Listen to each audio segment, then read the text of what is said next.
Hey folks, welcome back to Applied Econometrics. And this week we will look at assessing studies with internal and external validity. Right, this is chapter 9. Now reflecting what we've accomplished up until this point, in prior chapters we've used both multiple regression to study the relationship between variables, and we focused on the causal impact of our target independent variable. Now we discussed how the least squares assumptions must not be violated if we're to believe our actual results. We also discussed how to avoid omitted variable bias and how to compare multiple models which use different combinations and transformations of independent variables. Right, we kind of went through all of that. Now today, we're going to take a step back and we're going to question what makes a multiple regression study valid or potentially invalid. Right, it's always important to be discerning here. Now in particular, we'll focus attention on additional factors that can bias our regression results and challenge the usefulness of this analysis. Now this chapter is generally a bit shorter, which I'm sure you'll be glad to hear, since we'll explore ways that regression results are questioned with violated assumptions. In future chapters, we'll identify potential solutions on how to fix these issues. Now for today's content, internal validity essentially explores if statistical results are valid for the population being studied, right? Looking more inwards. External validity, on the other hand, explores if statistical results can be generalized to other populations and settings. So we'll discuss both of these topics in due course. So after talking about the internal and external validity general ideas, we will focus a lot of attention on internal validity. And we've already seen omitted variable bias, but we'll come back to that. We'll discuss possibilities of functional form misspecification. So either utilizing a squared term or forgetting a squared term when maybe the true population regression requires it. We'll talk about that. We'll discuss errors in variable bias.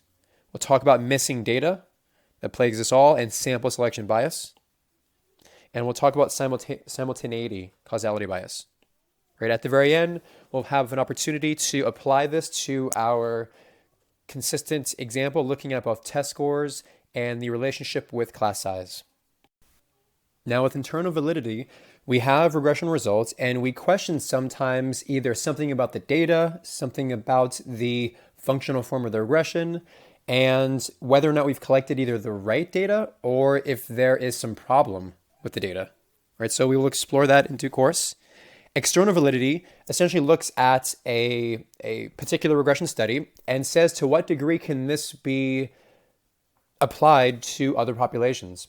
So when you look at the relationship between education and income, let's say in a developed country, and you figure out a given year of education is going to lead to a certain increase in income, to what degree is that also applicable, that same coefficient estimate, to other countries of the world that might have different cultures, that might have different business structures, and that this might be different according to other characteristics. So external validity will be challenged by essentially everybody who looks at your study, but still we care about whether or not there are any cross-population differences. So we'll explore that idea. Now looking at some threats to external validity, we have a few concerns. So what we need to do to assess whether or not the study that you just performed is really scaled up and applicable to other populations. And for this to actually be evaluated, we need to know a lot about the particulars of our current population and how it might be characteristically and systematically different than other populations. So if we look at, again, one school and the relationship between two variables, can these results in the regression results be applied to a different school, let's say 2,000 miles away?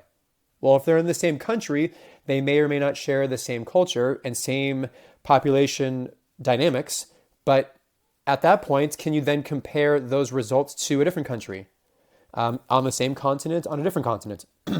Can you also compare these results to different moments in time? We have to question the degree to which populations are constant across these examples. Now, in the prior examples, we looked at quite extensively, we looked at the connection between the student-teacher ratio, so class size, and its impact on average test scores. But we were looking at results from California in a very specific time frame. We might ask then, are the results from the prior study generalizable to different years, different states, and different regions? Right? California in 2019, is the population essentially the same? Right? Is the percentages of students that are English as a second language? Is the income distribution the same? We know that it's going to have an impact on student proficiency. Are all the other underlying characteristics of the students in 1 year the same as in another year or in 5 years? We have to really challenge that to see whether or not these results are applicable in different timeframes. And then once we have that, well, then we question whether or not these results are applicable to a state across the country. Right? We have the West Coast way of doing things in California, but maybe Massachusetts is so different characteristically on a population level that any results that we find from reducing or increasing class size in California might not be necessarily carried over to Massachusetts. We have to question whether or not they are applicable. And then lastly, if we're going outside of the country, that is quite problematic, right? We know that not only within a country are cultures, populations quite different, but when you go across national borders, it becomes even more complex. And I might actually challenge this a little bit further, right? Mexico and Canada, they're both in the North American continent. You might say that there might be shared characteristics between these three countries, but if we then compare these results to, let's say, Bangladesh, to what degree are results in California applicable over there? All right, so we need to really challenge this, and the only way to do that is to have substantive knowledge on a case-by-case basis as to how these two populations, either across time or across geography, actually compare. Now, other states also have very particular requirements as far as how they might separate students in grade school. Right? So there might be different legal requirements. For an example, a lot of states have it as required to have special education classes, but other states, maybe even as recently as a few years ago, did not require the schools to separate these individuals. Right? So that's problematic because now you're not necessarily comparing the same types of students across schools if the schools in different states have different legal requirements. We have to be very careful about that. And the only way to know that is to understand the particulars and know on a case-by-case basis to what degree these two populations are relatively similar.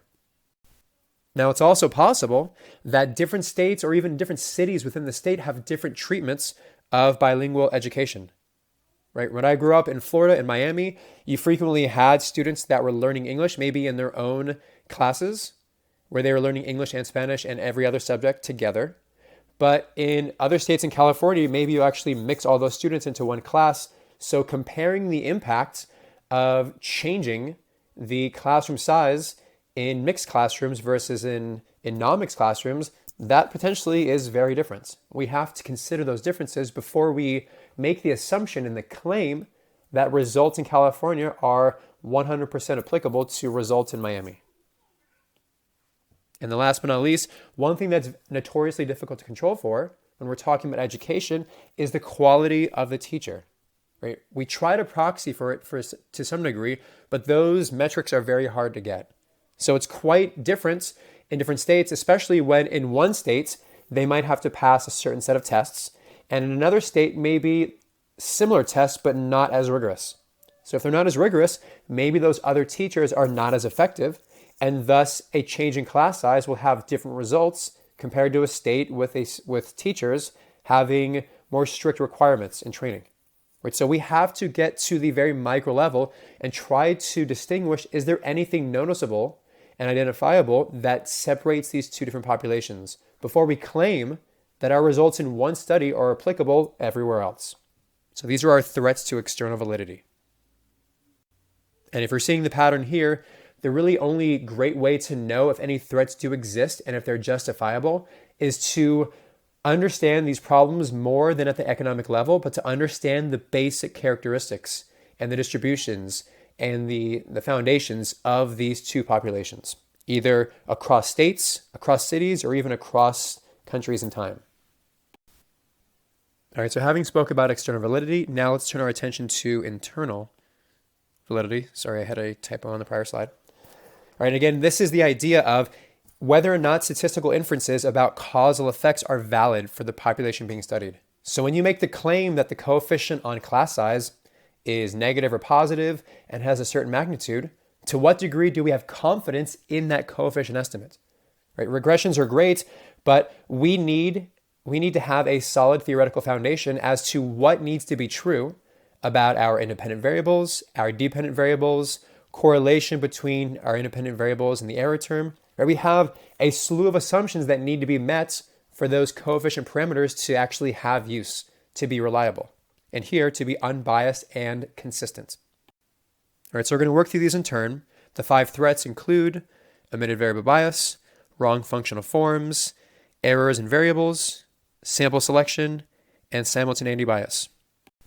Now, they all present interesting and unique situations that we're going to try our best to avoid, right? Good practices, but realize that if any one of the 5 of these actually happens, then one of our main assumptions in our least squared agenda is violated, right?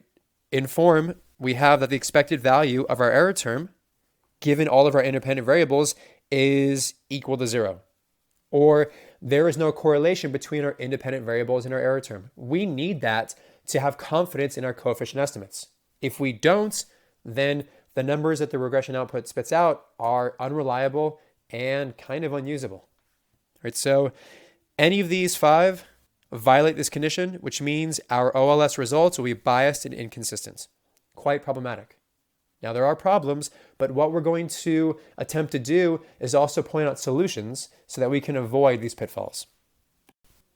Now, I think we're quite familiar with omitted variable bias, but let's go ahead and remind you, for all of you at home, recall we have omitted variable bias if we omit a variable and it satisfies 2 conditions. This omitted variable is relevant in that it's a determinant of y, right? So it actually has an impact on our dependent variable, and it's particularly problematic if it's also correlated with at least one of our included regressors. So that prior condition that we talked about in the prior slide would be violated, hence leading our coefficient estimates to be biased and inconsistent. Now, I don't want to suggest that all of these problems that we go over in this lecture are all doom and gloom. There are potential solutions to avoid the pitfalls of these violations of our assumptions. So some of these you're going to be familiar with, especially with omitted variable bias.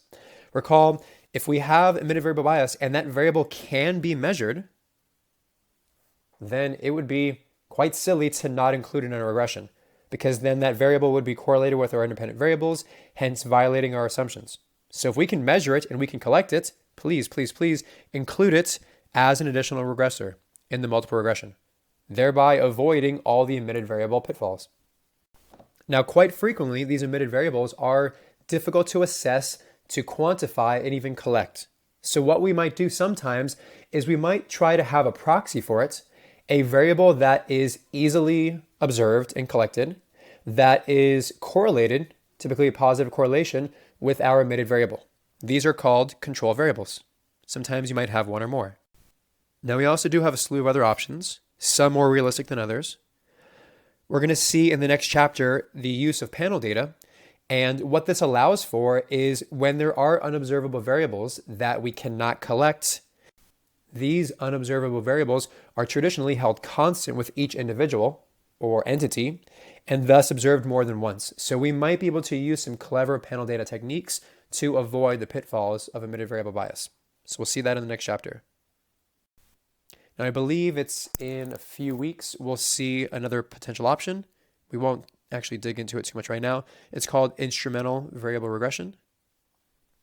And the ideal is to avoid omitted variable bias, which is going to cause correlation between our error term and our independent variables, is to actually run a randomized controlled experiment. Right? If we can actually have a randomized controlled experiment, then it wouldn't be any systematic connection between our error term and our independent variables. But this is quite difficult. Right? It's difficult to actually have everybody 100% buy into this randomization. Quite frequently, you have people traveling between groups, which is problematic, or you might have people systematically opt out of any experiment, which are going to bias our actual results. And frequently, the researcher doesn't actually know systematically if there are any issues, so unknowingly, they have some credibility issues with their actual results. All right, the next potential threat to internal validity is whether or not we use the correct functional forms. Right? When we're estimating a regression equation, we are assuming we know the proper way that each variable impacts our dependent variable. Okay, sometimes it's squared, sometimes it's cubed, sometimes we take the natural log. We have other variations. And if we assume incorrectly and the true nature of the relationship between these variables is different, then we have what's called misspecification errors. So generally this arises if the functional form that we choose is incorrect. We saw this, we actually explored this a little bit in a prior lecture, whereby sometimes an interaction effect was necessary to capture the differences between groups, but if we actually don't acknowledge it, we forget it, then our causal effects on our actual coefficients will be biased, okay, very much biased. Now we've seen some solutions to this. When we have continuous dependent variable, then we can use the appropriate nonlinear specification. We took logs, we had interactions, we squared some terms. Do we ever really know which is the correct specification? No. Are we almost always going to have misspecification as far as the functional form? Most likely, yes. But that's why we generally have in our regression outputs different potential and likely functional forms, and we evaluate the credibility of one model over the other. Right? So are we ever going to know the true answer as to which one is correct? No, but we can use the tools of statistical analysis to evaluate and at least come to a confident conclusion as to which model is most appropriate. Or at least that's the hope. Now we haven't seen these just yet, but if we have a discrete or a binary dependent variable, or that takes the value 0 or 1, then we need some additional tools. We will talk about later in the course both probit and logit analysis when we have binary dependent variables. Right, so that'll be helpful in a few chapters. All right, let's talk about the next potential threat to internal validity. This is deemed errors in variables bias. All right, so we've made an incredulous assumption so far. We've assumed that when we collect and measure our independent variables, we do so without error. All the data that we collect is perfect, it's complete, and everything in between. But you and I know that collecting data probably a little messy and unreliable and potentially prone to mistakes. All right, so economic data often have measurement error, which is quite problematic. And we'll see that there's variation between how these issues materialize. All right, number one, this happens a lot. Whenever you have data research assistants, we just have data entry errors in administrative data. Right, we're collecting data. You might have a psychology experiment where you are observing behavior, and then you might have a lab assistant that then codes this behavior into certain categories according to what's well defined. But if there are mistakes, then that will bias the results. Right? Variables that we are coding for, variables that we're collecting are measured wrong. That is going to have an impact naturally on our causal impact of our target variables. Right, another fun error when we're dealing with people is recollection errors. All right, when we administer surveys, this is notoriously something we have to shake our heads out and really hope for the best. When you ask someone, when did they start their current job? I mean, if you ask me the day, the month that I started my current job, a lot of us do have recollection on when this happened because maybe it was recent. But if you're asking somebody on how long they've been in a particular job, they might be able to tell you accurately within like a year or two. Sometimes you want to know specifically what month they started. Do they remember 30 years after? I don't know. We really hope they do. So sometimes information that's asked of you, it's a little bit difficult to remember perfectly. And if we don't remember it perfectly, then we're measuring these variables with error, which is going to then change our causal impact of our independent variables on that dependent variable. Right? A problem we have to think about. Also, another fun question when we're dealing with people, ambiguous questions. When I ask you what your income was last year, do you really remember? And if you do, are you going to give me the correct factual amount? Or might you be inflating it to boast your self-worth in front of someone that's a complete stranger? Right? Sometimes these questions can be ambiguous. Sometimes we might have respondents that are strategically giving answers that they think the surveyor wants to actually hear. A problem, because these variables then are measured with error. Now, adding on to that idea, anytime someone gives an intentionally falsified survey response, when we're trying to measure the true impact between an independent variable and a dependent variable, and someone literally doesn't tell me their correct age because maybe they're embarrassed, or their weight, or their height, or their education, then what are we actually measuring? The true relationship between these variables? I'd argue definitely not, because we are mismeasuring their independent variables, whereby we also have their dependent variables. Hopefully we weren't surveying that, and trying to draw conclusions between the true relationship between x's and y's is problematic when someone's lying about these x's. So an example here might be, what is the current value of your financial assets? How often do you drink and drive? Or on a campus, I did a survey once trying to understand the determinants, the socioeconomic determinants of smoking with some student faculty research. And one question we have to ask was, how frequently do you smoke? People that are embarrassed about smoking because they actually do want to give it up because of the social norms against it, maybe might not tell us the correct information. And so trying to identify the relationship between characteristics and smoking behavior is already problematic, because these variables that we're collecting are wrong. They are measured with error. Now, in any of these categories, we typically say that measurement error results in what's called errors in variable bias. Now, we'll only explore this for a minute because, again, this is an applied class, right? We want to know that there are errors, not the theoretical foundation behind them, not in this class at least. But a bit of math will show that this type of bias will lead to, unfortunately, again, a correlation between our independent variables and our regression error term, which is going to nullify the true causal interpretation of those estimated coefficients, which means, again, our state of regression output is great, but it's biased in some direction. So let's say we have a single regressor model, just doing a simple regression, whereby we have our dependent variable, we have our independent variable, and let's say for right now that the expected value of u given xi is equal to 0. So right now we don't actually have any problematic correlation between our independent variable and our error term, which is great. But let's say, however, that our independent variable is measured with quite a bit of mistakes or some bias. So here xi would be the unmeasured true value of x if we got the 100% perfect information, but we have instead x tilde as mismeasured version of x. This is what we actually observe, and this is problematic.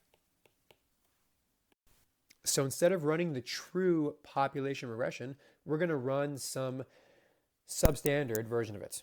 Right? So the regression we run then is beta naught plus beta 1 times this mismeasured independent variable plus a modified error term, where the modified error term is a function of both our true independent variable, the one that we did not observe, and the problematic real data that we did observe. Now, regardless of what type of measurement error we actually experienced, we'll typically find that this imperfect version of our independent variable will be correlated with u tilde. So one of our core and foundational least squares assumptions will be violated. Hence, our coefficient estimates, beta 1 hat, will be biased.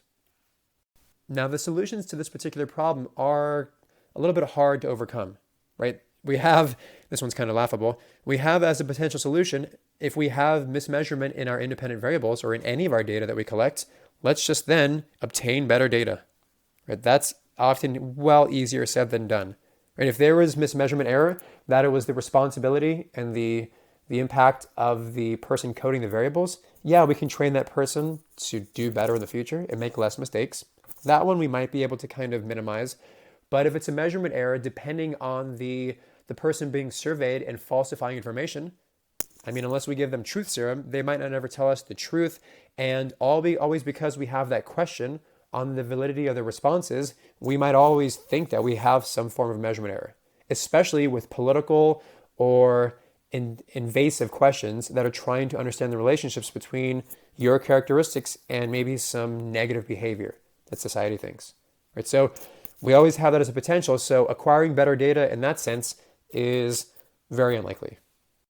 Now, something that's not used as frequently is to develop a specific model of the measurement error process.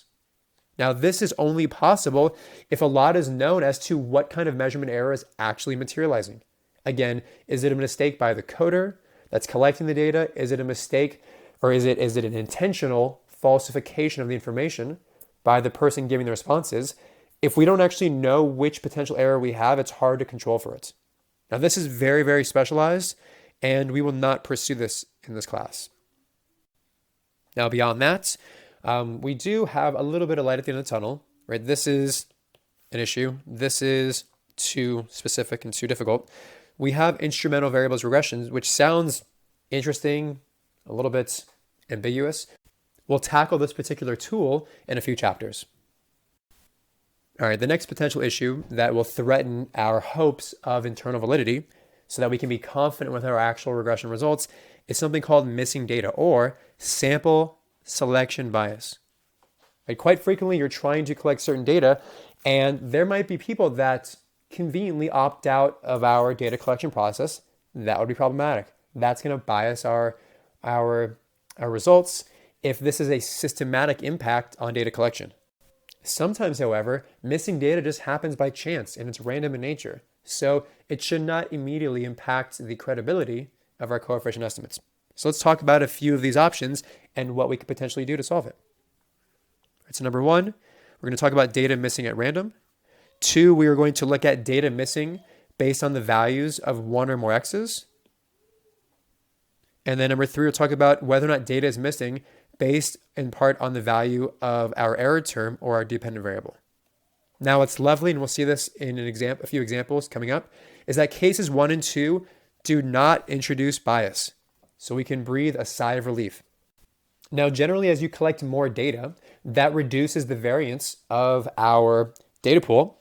And so if we're missing data, then that means it goes in the opposite direction. There will be larger variances, which means these standard errors will be larger than they would be if the data were not missing, but beta 1 is still unbiased. And we'll talk about that a few examples in the coming slides. Unfortunately, case 3 is problematic, and that's going to have its own little fun name called sample selection bias. And that is something that we want to do our very best to try to avoid. So I think it's best when we are assessing whether or not missing data is problematic to talk about some examples. So let's look at a simple example where we're looking at and attempting to collect data on 100 workers.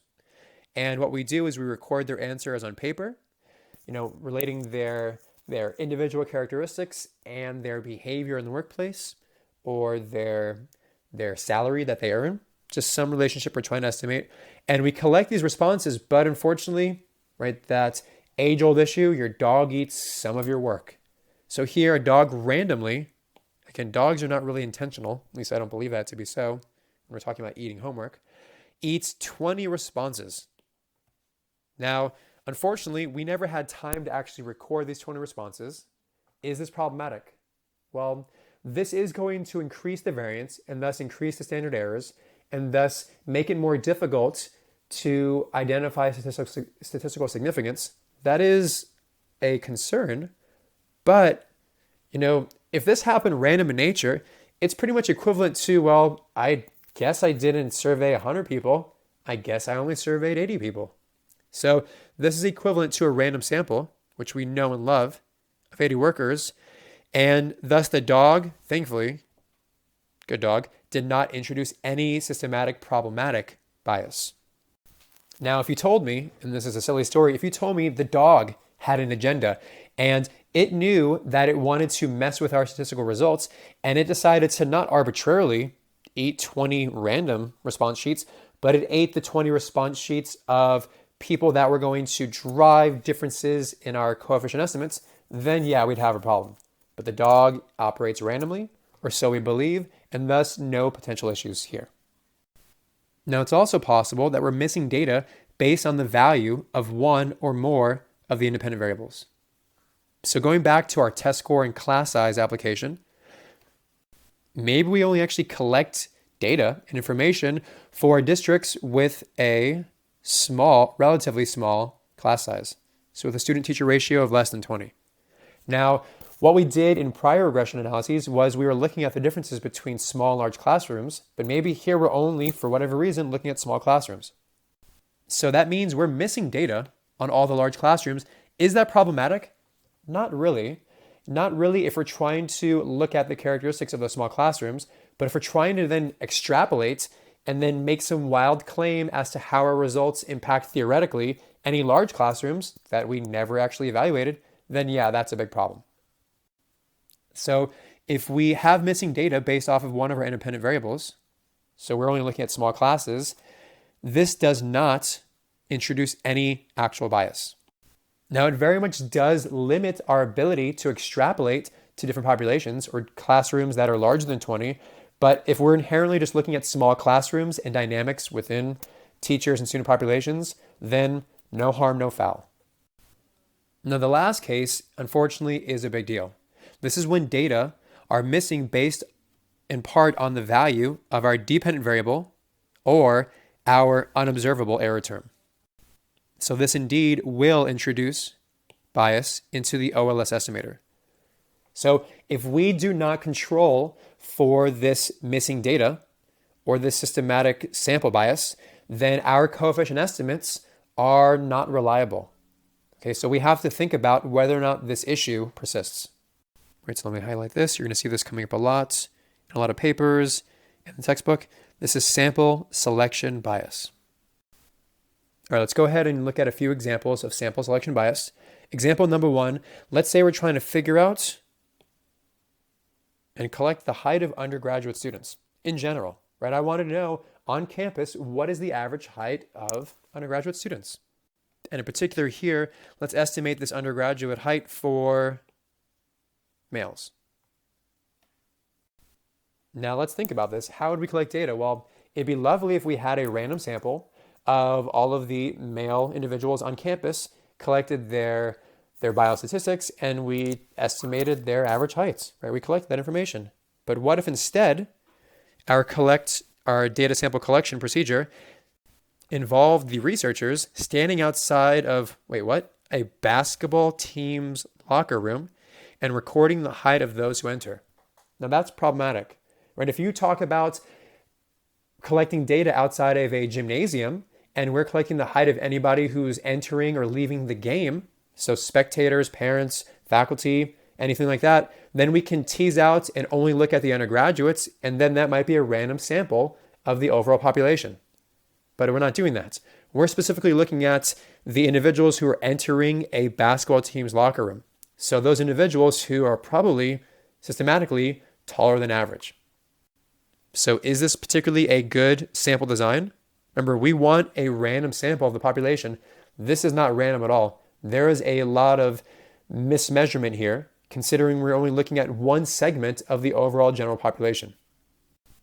So if we're trying to look at our relationship between some variables and height, then this is particularly problematic because our dependent variable, height, is measured imperfectly because this is not collecting a random sample.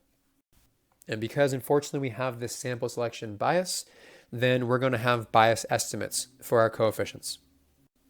So simple solution here, if you really genuinely want to measure the average height of undergraduate students, please do not park outside of the high school locker room. All right, let's look at a few other examples. Here, let's look at mutual funds. And we might have this just general random question. Do actively manage mutual funds, right, that have people that are modifying the characteristics of these portfolios every few minutes, every few hours, do these outperform hold the market funds, right? Whereby someone is essentially freezing the characteristics of the portfolio to try to minimize any potential loss. So the sampling scheme then, and we're going to try to address whether or not this is problematic, could involve a simple random sampling of mutual funds available. So mutual funds available to the public on a given date. And what we're going to do here is we're going to measure via data the returns on these available mutual funds for the preceding 10 years. Now, in trying to assess to what degree these managed mutual funds outperform, let's say, just the typical market trends, we might then take the average 10-year return on these sampled data points and subtract then the 10-year average return on S&P in general to see if there's any positive impact above that norm. Now the question is this sample selection process, is this problematic? Are there data missing based in part on the value of Y or some unobservable variable in our error term? What I want you to think about and consider before we turn to the next slide is, how is this example very similar to the basketball player example? Are we essentially cherry picking, as it were, standing outside of a locker room and biasing the dependent variable that we're actually trying to understand even more. Right, so hopefully you had a moment to think about that. The answer is yes, there is a problem. Right, if we're collecting data on whether or not actively managed funds outperform the baseline hold the market options, well, the reality is when we're collecting data, we are pretty much ignoring all those mutual funds that may have imploded or went away because they were not successful. So being a managed fund in the sample, so the managed fund is equal to 1. So if we actually collect the data from you, it means that your company is doing very well. Your return was better than failed funds, which are not in the sample. Why not? Because they closed up shop and they are now irrelevant. So essentially, we're just looking at all the winners. And we're not actually looking at any of the losers that were managed that just failed to make positive gains. Which means here that there will indeed be a correlation between managed funds, both successful and non-successful, and the error term. So it's a little silly to say it like this, but any surviving mutual fund that we do actually collect data for, these are the basketball players of mutual funds.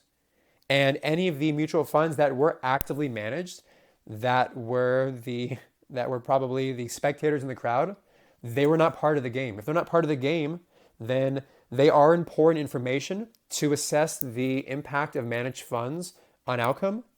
But that being said, we're just not collecting any of those data points, which means when we try to make bold claims as to the success of managed funds over run-of-the-mill, hold-the-market options, we are over-specifying and over-assuming what our data actually says versus what it doesn't. Let's look at another example. Let's look at the returns education. This eternal question of, if I go to school for another year, will it generate a lot more as far as my actual employment opportunities and or my income potential? So what is the return to an additional year of education? All right, so seems like a valid question to ask so that we can actually all make well-informed decisions. But let's say right now the sampling scheme that the researcher employs is to have a random sample, love that so far, of employed college grads, right? Now, that is potentially problematic, but we will explore that. Here, we're going to collect earnings of all of these employed college grads and their years of education. Now, a question that we have, are we muddying the waters? Do we have sample selection bias? If we're trying to understand the true impact of education on earnings and earning potential, are we not collecting information on a particular population? Right, so this is our X variable. This is our Y variable. Are there some individuals that we're not collecting that are biasing ourselves in the Y dimension? How exactly does this relate to the basketball player example? Well, just like the basketball player example, what we had is we were trying to understand something about our dependent variable. In that example, it was height, and we were collecting information and biasing it by only looking at the tall players, right, that went into a locker room, or the tall undergraduates. And then in this example, if we're trying to assess the impact of education on employment opportunities and or income potential, because we're only looking at the employed individuals, that is problematic. Because there are other people that actually go to school, sometimes for a short amount of time, sometimes for a long amount of time. And if at the time they're not employed, we are strategically and systematically ignoring them, that is problematic. Because their earnings are very much going to be tied to whether or not they're employed or not. All right, so we have some mismeasurement of our variables that's going to be directly tied to our dependent variable that we're focusing on. So we have a sample selection error. All right, again, so it's not all doom and gloom. These are concerns that we really should raise when we're thinking about our data collection process, but there are some opportunities to avoid those pitfalls. So sampling to avoid sample selection bias. In the basketball player example, we already touched upon this, but obtained a true random of sample undergrads, not just the individuals that are going into the university basketball locker. So we would select students at random from the enrollment administrative list. Or you might even say an equally valid option is to randomly evaluate and collect data on anybody who's entering the library, right? People who enter the library are not systematically taller or shorter. They're, all over the map, right? There's a random distribution of who's actually going to the library. So you might say then that either looking at enrollment data or those people that enter the cafeteria or the library, that could be a way to avoid sample selection bias. Now with the mutual funds, we would change the sample population from those available at the end of the 10-year period, right? Those that were still successful and existed, to looking at those available at the beginning of the period. Right? So if we only look at the firms that are managed right now after 10 years of doing business, we are looking at all the winners and we are ignoring or systematically excluding the losers. That's problematic. Instead, we can go to the beginning of the period, including any failed funds, collect that information, and then see how outcomes vary over time depending on if they are successfully managed or unsuccessfully managed. Now, lastly, for the example, we're looking at the returns to education, where we were looking at and collecting data from those individuals that were employed. That's problematic. We need to somehow find a clever way to still collect information on the impact of education on earnings, but also collect information from individuals who are currently unemployed. Right? All of that is relevant information on the true relationship between education and earnings. Right? So we need to include both employed and unemployed in this data selection process. All right, the last threat we need to talk about for internal validity issues is simultaneous causality bias. Right? Say that 5 times fast. All right, so in every regression that we've run so far, we collect information for dependent variables and independent variables, and we've been assuming our independent variables cause the dependent variable. Seems straightforward enough, right? But here's the issue. What if y, our dependent variable, also causes, it impacts and influences our independent variable? So an interesting example looks back again at the class size effect. And generally, we've established pretty confidently, at least in theory, that a low student-teacher ratio, so smaller classroom sizes, typically lead to better test scores. But hear me out. What if districts with low test scores, so our dependent variable, are given extra resources? So what this says then is the level of your dependent variable, your average test scores, is going to then modify your independent variable. So here, the result of this political process will be that these classrooms that have low test scores may be given preference for some city or state funds, and they will then, because they want their students to improve, they'll give them extra resources. These classes will then lower their average class size. So here, we don't only have an impact of class size on our dependent variable of average test scores, then we have, because of some unique things in the states, that poor test scores are going to make available resources to these underachieving schools so that they can reduce the amount of students in the classroom so that they can have more parity with their neighboring institutions.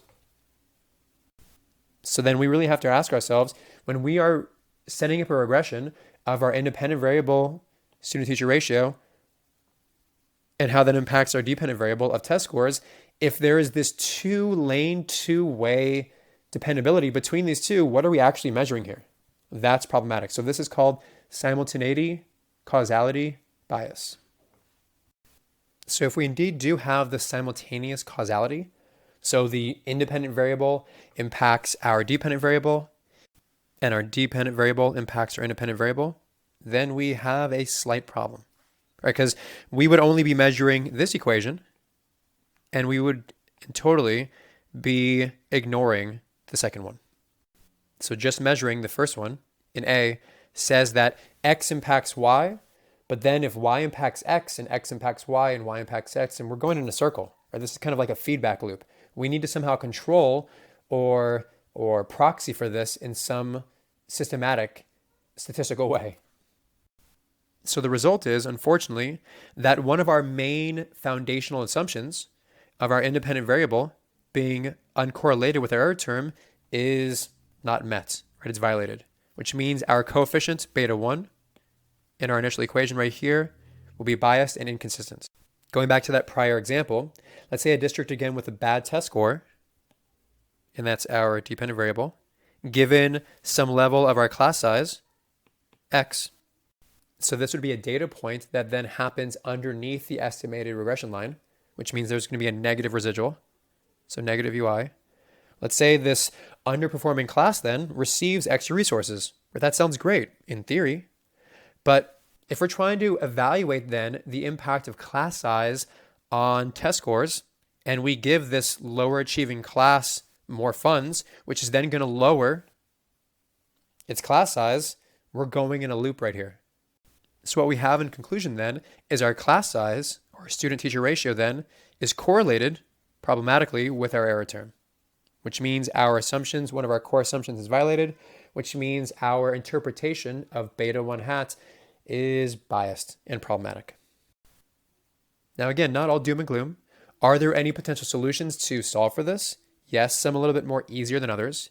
Quite frequently, especially in the education example, we'll have a randomized control experiment, which will be valid if we can confirm that in the study, parents aren't moving their children around from classroom to classroom based off of other uncontrollable characteristics, right? If every student is assigned randomly to a classroom across districts, across states, and nobody changes classes, that is truly random in nature, then we can actually estimate confidently the impact of class size on our dependent variable of test scores.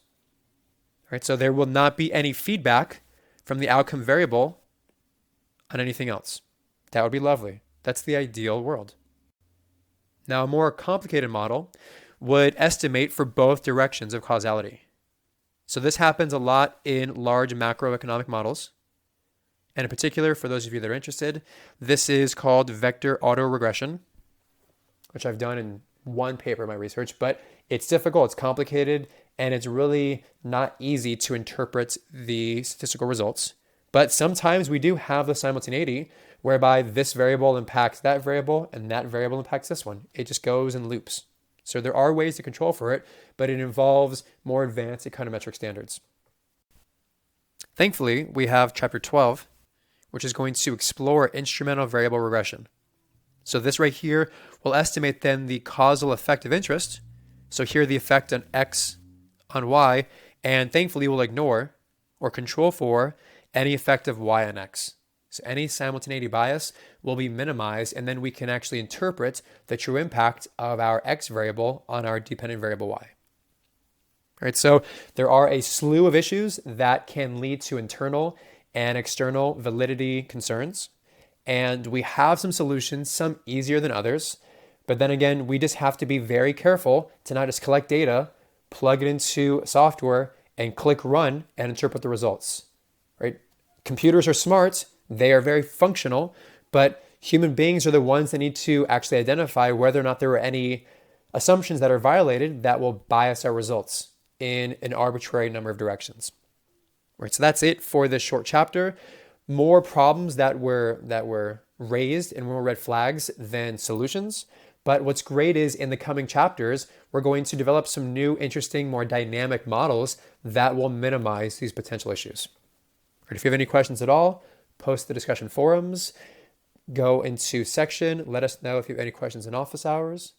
Beyond that, have a lovely, lovely day.